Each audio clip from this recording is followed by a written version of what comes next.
કોઈ પણ એવો શંકા કે કોઈ પણ પ્રશ્ન હોય તો મને રૂબરૂ કહો તો કોઈ પણ ચિઠ્ઠી દ્વારા, આજે પણ મને કોઈ ચિઠ્ઠી દ્વારા પણ કોઈ પણ પ્રશ્ન હોય તો મને કહેજો, એનો ચોક્કસ આપણને સંતોષકારક જવાબ આપીશ. એ હું બંધાયો છું.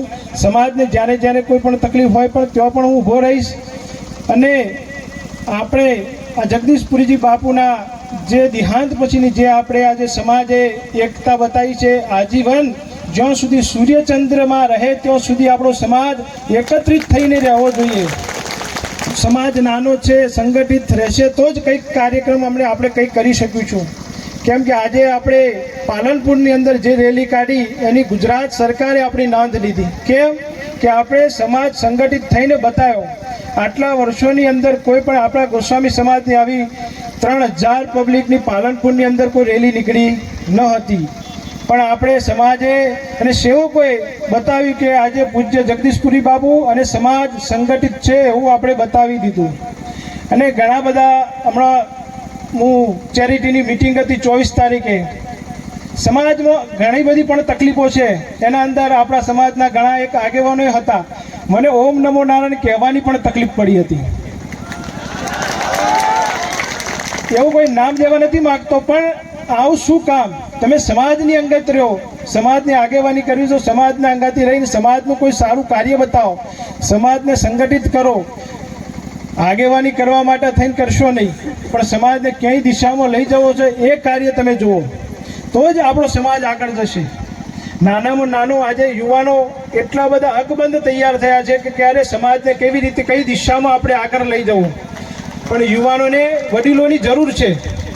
યુવાનોથી કામ થવાનું નથી, પણ આપણા વડીલો એમને સારા વિચારો, સારું માર્ગદર્શન આપશે તો આજે આ યુવાનો છે, કાલે વડીલો થવાના છે. એટલે એ યુવાનોને તમે જ્યાં જ્યાં જરૂર હોય ત્યાં પણ એમની સારી શુભચિંતક વાતો તથા એમને કોઈ સારું માર્ગદર્શન બતાવો. અને જ્યાં જ્યાં પણ સમાજને જરૂર હોય તો યુવાનો આજે અડેખમ તૈયાર છે. આજે મેં મારા પહેલી વાર જોયું કે આ તો સમાજ સંગઠિત થયો છે. કેમ કે પરમ પૂજ્ય જગદીશપુરીજી બાપુની અંતઃકરણથી ઈચ્છા હતી કે મારો સમાજ એક થાય. અને આજે એમની હયાતી નથી, પણ હયાતીનું આજે આપણને દર્શન થઈ રહ્યું છે કે આજે પૂજ્ય બાપુના વિચારો આજે સમાજે સ્વીકારી લીધા. અને આજે આપણો સમાજ અકબંધ રહી અને આ કાર્ય પરિપૂર્ણ કરશે એવી સમાજને હું ખાતરી આપું છું. અને સમાજના પાસે હું આશા રાખું છું. કેમ કે આજે જે કંઈ પણ હું દોડી રહ્યો છું તો આજે સમાજ એ જ મારું ઓક્સિજન છે. જો સમાજ નહીં હોય તો હું ઓક્સિજન લઈ નહીં શકું. એટલે જે પણ શ્વાસ લઈ રહ્યો છું એ મારા સમાજના કારણે.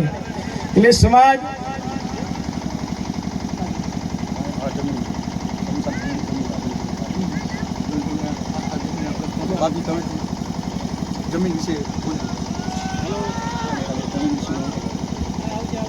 અને આજે આપણે જે જગ્યાએ આપણે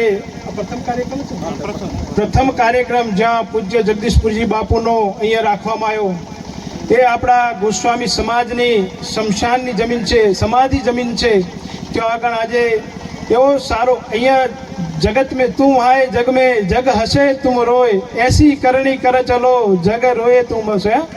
આજે આ છેલ્લી ઘડીની આ જમીન છે કે જ્યારે અહીંથી આપણે વિદાય લેવું હોય ને એવી ભૂમિ ઉપર આજે આપણે બેઠા છીએ.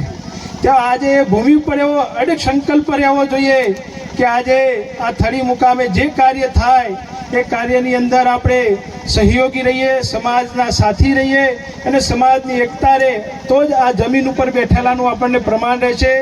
રાધનપુરની આ જમીનને ખૂબ ખૂબ ભગવાન ભોળાનાથને પ્રાર્થના કરીએ કે આ સમાજ ખૂબ દીર્ઘાયુ આયુષ્યમાન થાય અને આવા નૈતિક સારા કર્મો કરતા રહે અને સંગઠિત રહે એવી ભગવાન ભોળાનાથને હું પ્રાર્થના કરું. જોગમાયને હું પ્રાર્થના કરું કે આવો નવો સમાજ સદાયને માટે